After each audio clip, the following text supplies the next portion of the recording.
New universe, new world. Let's go, baby.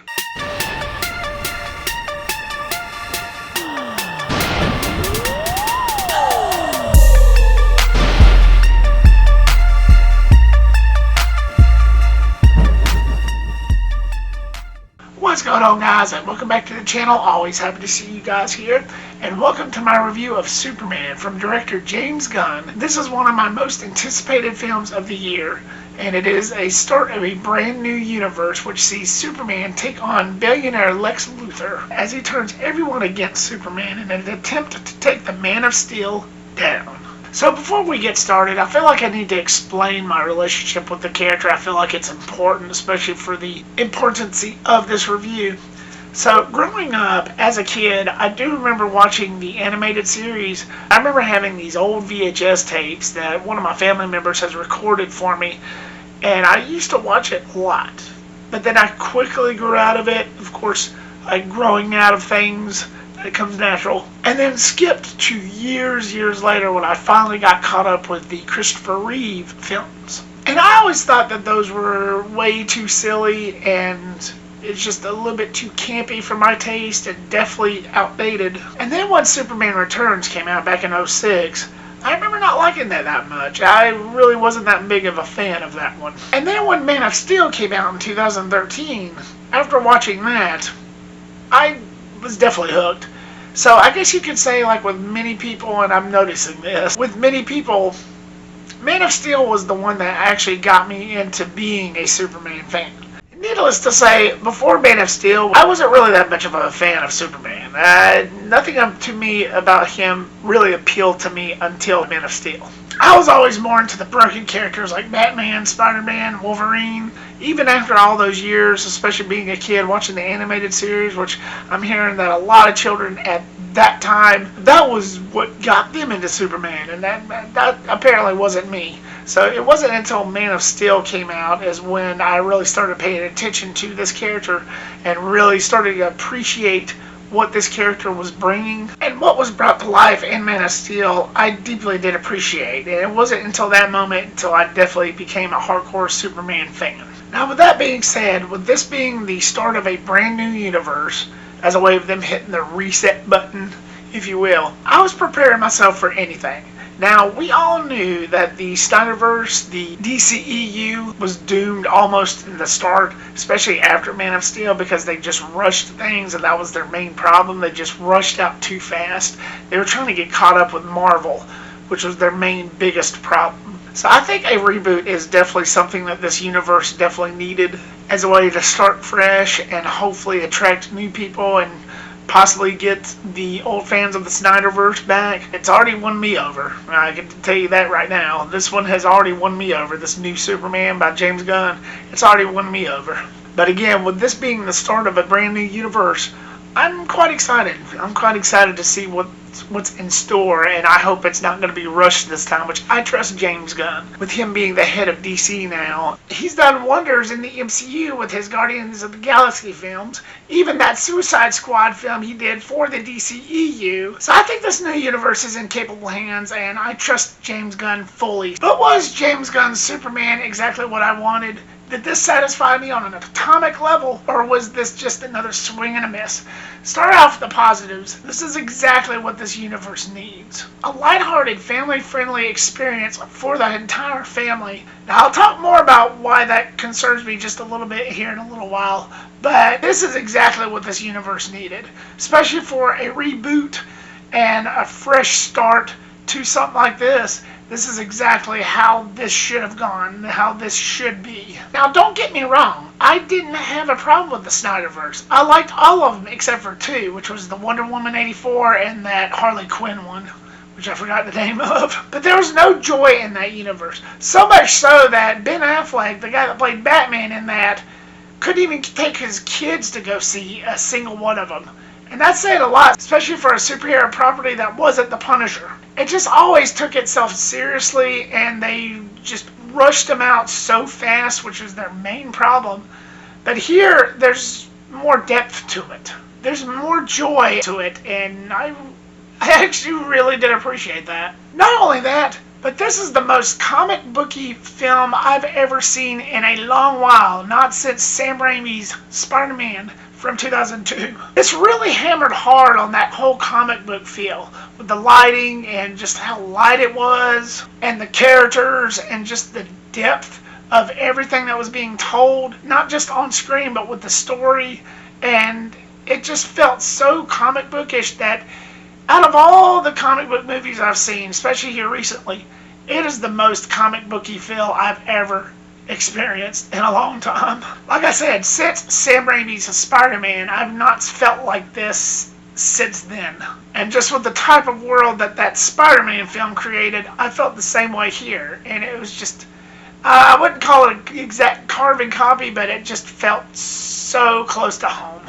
I like the fact that this was more kid-friendly, more family-friendly, while not being too overly dramatic on that side. There's plenty of kiddie moments that never really seemed to pile on too much. It never really felt forced. It never really seemed to really want to pile on that much.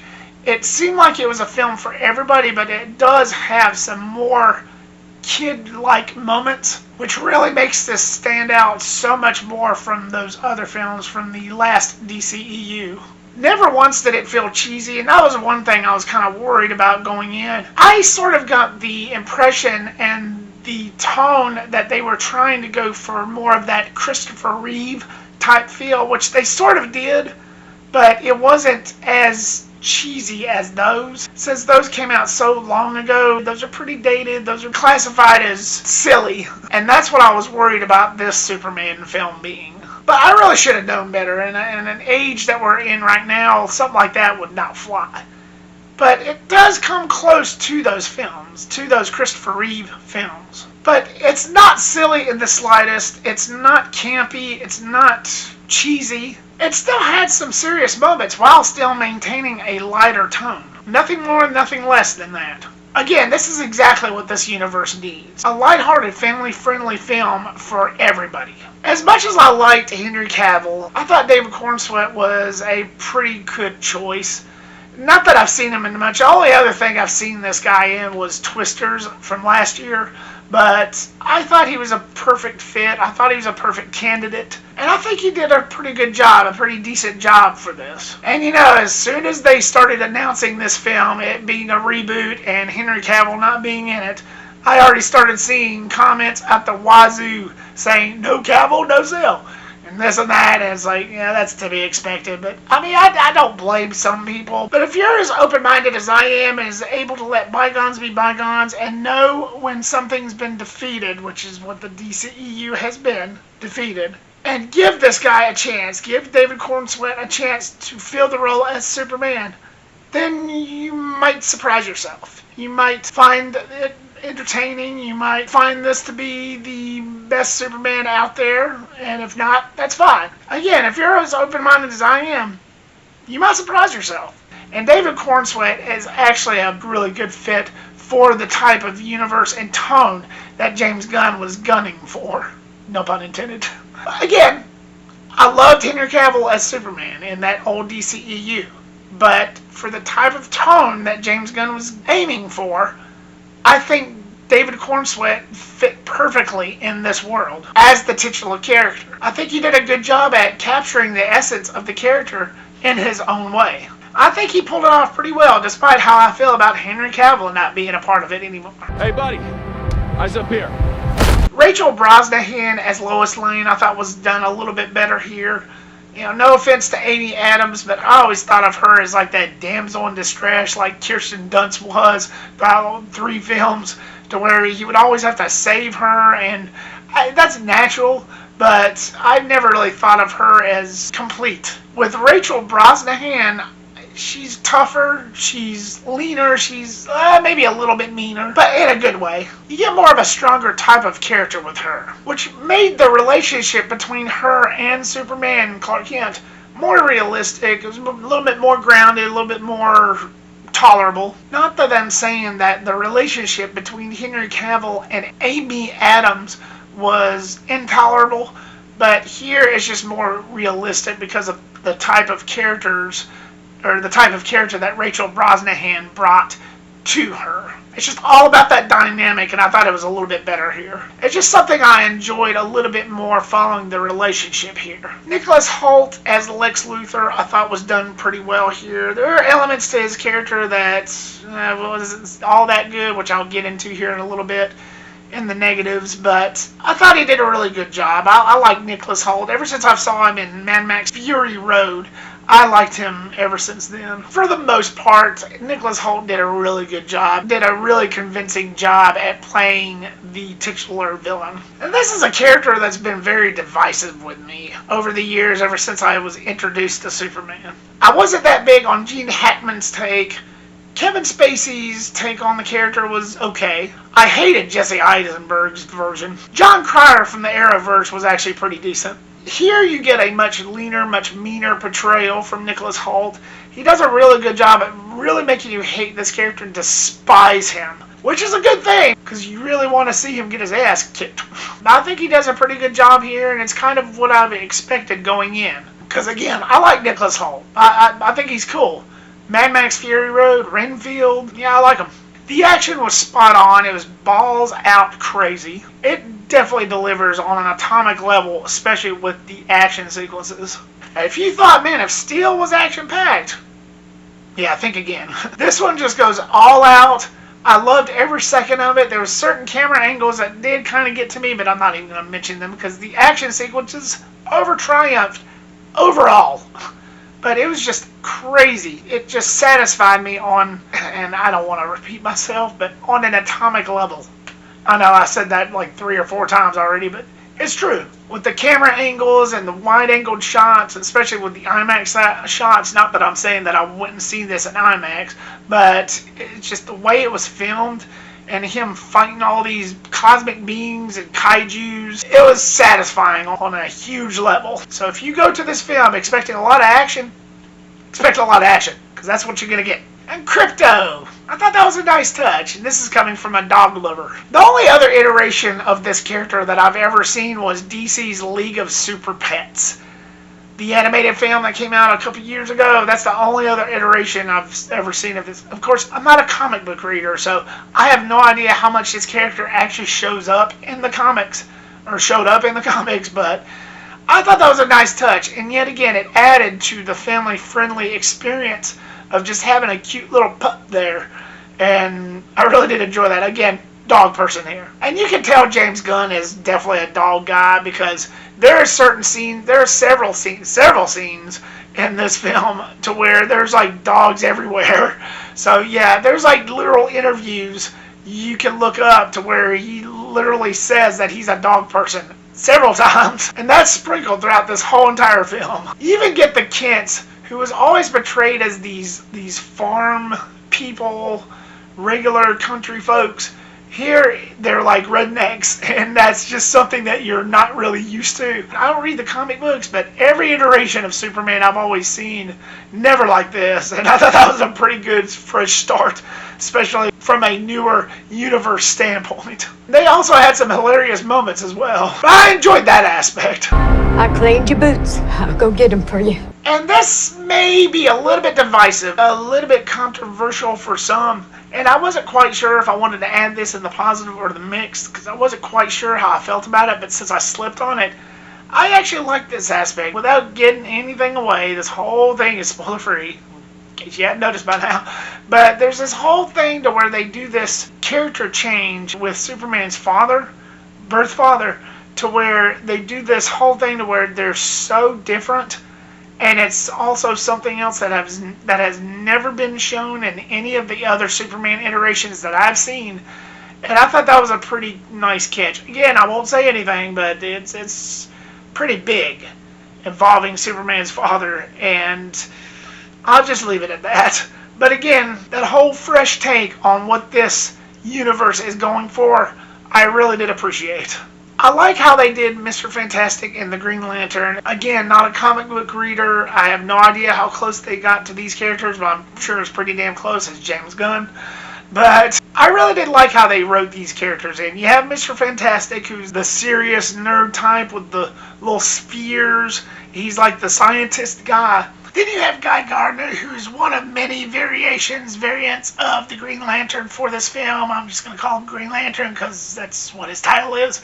But I thought he did a really good job at maintaining like a certain character trait here that really entertained me. I thought Nathan Fillion did a really good job at that. He was sort of like the jokester, the asshole of the group, but he's one of those kind of laughable characters because he definitely got plenty of laughs from me, and I really did enjoy his character. Both Guy Gardner, aka Green Lantern, and Mr. Fantastic was fantastic. Was great. I really did get a kick out of Green Lantern. And to elaborate on that point, on those characters I just mentioned, we have a universe where superheroes and metahumans already exist. Right from the get-go, right from the beginning of this film, it establishes, and everybody knows this, so this is not a spoiler, but it establishes that metahumans and superheroes already exist. It's not just Superman, this lone alien being like it was with Man of Steel. It's not just him. When he arrives on Earth, superheroes and metahumans have already been in existence for years. I really did enjoy that. I really did enjoy that aspect, and it just, again, tells you right off the bat what kind of universe that James Gunn has created. And last of my positives, I did like the fact that it didn't quite show the origin story of Superman for this film. You'll get to see the whole Krypton blowing up and the parents setting little baby Superman in a pod onto Earth. You don't see any of that. And in a way, I think that's kind of refreshing. You know, it gives it in context, and I think that's all you need, especially after all the iterations and every single film leading up to this one has pretty much shown. It's pretty much nailed it into the bone. It's like beating a dead horse. So I thought that was a little bit of a refreshing take as well, to just dive right in. I think it's been like 3 years after Superman actually arrives to Earth. You already established that, and you already established a narrative and a concept of where superheroes exist. To be honest, I really don't think you need to see any of that, like the Krypton blowing up and that whole origin story. That's just been done to death. So, again, it was really refreshing what James Gunn did here, which was establish a universe that's already been established and just move on from there. You can get it from context and everything that happened from context, and that's good enough. And that really should be good enough. Even though I know a lot of people prefers the whole origin story, which I understand, I get. Again, I really did appreciate what was done here, and just, you know, let's just move on, people, and just see where the movie takes us from there. And I really did think that that was another refreshing way to start this film and to bring this movie to light. Moving on to the negatives. Now, this is the part of Lex Luthor that I couldn't quite get behind. As much as I enjoyed his performance and Nicholas Hoult's portrayal to this character, there was this overly whiny part to him that just kind of got on my nerves a little bit. This overly obsessive, and I know this is the type of character this is. He hates Superman, he wants to see him gone. But the way that he was written in this, now again, I'm not trying to sound contradicting by dumping on Nicholas Hoult's portrayal, because I really did like that, I really did enjoy that, but there's this whole side to him that I wish they could have kind of toned that down a little bit. Again, great performance on how Nicholas Hoult handled it, but it's just the way that little segment was written. I know not a lot of people are going to care about that, because most people that actually do love this movie, everything in this negative section will just go completely over them, and that's fine. If you enjoy the whole entire thing, that's fine, but I look at movies a certain way, and it's just the way it is. But I just felt like they pushed that part of the envelope with the Lex Luthor character just a bit. Also, I wish they would have done a little bit more with Hawk Girl. The only other iteration of Hawk Girl I've seen was in the Arrowverse, of course, in Legends. But I just wish they kind of done a little bit more with that character. I felt like she wasn't really in it that much. Now, you could probably say the same thing about Nathan Fillion, about the Green Lantern, but still, I didn't really get that much from her as much as I wanted, and as much as I did from Green Lantern and Mr. Fantastic. She was fine, but they could have done better. And also, this is something I've touched on earlier, the future tone for certain films in this DC, in this new universe, I'm a little worried about. Now, I know this is still early on. This is only the first film. We'll get the next one next year, which will be Supergirl. But I'm a little worried because of how lighthearted this was. Now, don't get me wrong. I love the lightheartedness of this film overall. But as far as other characters, darker characters like Batman, because this is set in a much lighter toned universe, how are they going to handle that? I don't want bat nipples again. I don't want another Batman and Robin or Batman Forever. I don't want that. I'm pretty sure they're not going to go with that because of how everything is done now, today, but I'm just a little worried. You've got to make a character like Batman, even if it's in a lighthearted universe, dark. No matter what. I'm sure they'll think of something, but for now I'm a little worried.